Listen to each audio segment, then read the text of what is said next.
Hey YouTube, Longboys Post 1975. I wasn't going to make a video today, I really wasn't. But as you know, there's one thing I absolutely fucking hate. It's Big Brother. It's sort of state surveillance on the population. Snooping on your people, if you will. I absolutely can't stand that. And, well, I'm very happy to live where I do. You know, there's certainly worse places you could live for sort of, you know, state control of its population. You know, North Korea, etc., places like that. There's one thing I fucking hate about Britain. And that's the constant chipping away and watering down of our civil liberties and our freedoms, and the reasons they do it. Because they're just horseshit half the time, and more scary than that is they're usually done because get your foot in the door, you know, change something, it lessens the impact to the public, which means that you can therefore bring something else along after that and after that and after that, etc, etc, etc. So I didn't watch any news yesterday, but I did read the newspaper at work last night, and this one thing got my fucking blood boiling, like properly fucking boiling, because like I said, I hate shit like this. It was this article. Now, I understand that that article, sort of, as with any press article, is to get you in, draw your attention, make you angry, because then you will read it, you know, get a response, buy the paper again, you know. I understand that, but I did a little bit of searching around this morning on the internet about it, and it's really fucking pissed me off, because as I said, I hate Big Brother. Now, anyway, things I don't like about Britain. Don't we have something like, I don't know, it's something ridiculous. I should have done my research. I don't know, a quarter of all CCTV cameras in the world are in Great Britain. We have like 5 million CCTV cameras. We have 1.5 times more CCTV cameras than China. You know, I think it's pretty embarrassing that China probably looks to us and just goes, wow, what a great system, if only we had that. I think it's terrible. I think this constant snooping on the public is pathetic. I mean, in some parts of Great Britain, there are CCTV cameras that have speakers.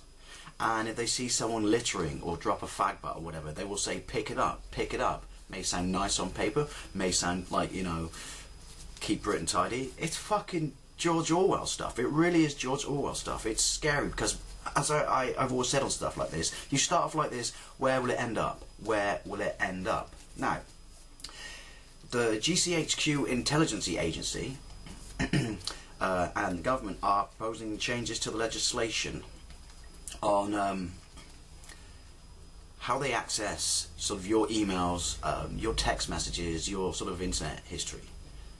Currently, right, in order to read someone's emails, you need a warrant signed by a minister. Now, I do kind of accept that that has its place, and you do need that because the world, you know, is a scary place sometimes these days. But what they want to do now is they want to say, right, however, not to read your emails, but to see who you email, how often you email them, how long you've emailed them, and see your internet history and access.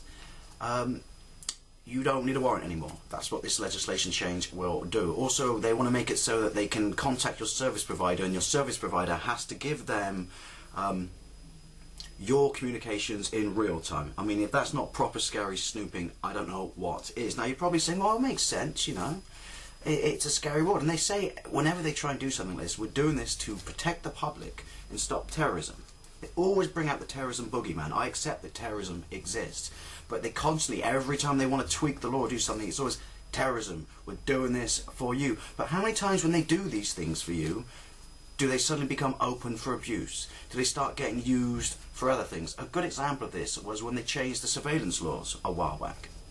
You know, so they could observe people, watch people. What happened? Every local council immediately just used this breach, you know, or used terrorist legislation, anti-terrorist legislation, to spy on their own people, to see whether or not they were putting their bin out on the wrong day, and if they were putting out on the wrong day, fining them. And don't get me started on that. The fact that you can get fined more for putting your bin out on the wrong day than a shoplifter gets fined from nicking from a store is pathetic. They were using it to see who people's pets or dogs fouled the pavement. I mean, correct me if I'm wrong, but shouldn't they have been using this to watch terrorists? And if they weren't watching terrorists, who was watching the terrorists? And what were the terrorists doing because they weren't being watched? I guarantee one thing, they weren't putting their fucking bins out on the wrong day. It's disgusting and it's disgraceful, and why it scares me and why it's proper Big Brothers once it's in place. They won't be satisfied with this, you know. Then there'll be the next thing they want. You know, they'll constantly be thinking and evolving this. It will always be in the interest of protecting you and stopping terrorism. It's absolutely pathetic. It's disgusting is what it is. What happened to, you know, innocent until proven guilty? What happened to your rights as a citizen? You know, and some people will say, well, you haven't done anything wrong, you haven't got anything to fear. No, you've always got, you know, the state to fear, because like I said, this will eventually lead to a point where the state is just constantly snooping in your life, and, you know, you can't do anything without their permission or their supervision. People have described this as some of the most intrusive surveillance changes in pretty much most Western countries, but it's alright because the Home Office said, but we don't see that this is a problem, it's still compatible with our approach to civil liberties. Of course it's still compatible with your approach to civil liberties. You don't fucking have one. It makes me so angry. It really, really, really does annoy me. It's this constant, you can't live your life without us, you know, we know what you need or what you should do better than you do. And I've fucking had enough of it. Like I said, some people might just look at me and think I'm ranting over nothing, but nah. Like I said, it starts here, where does it end? Funny thing is, right, a little bit of irony here.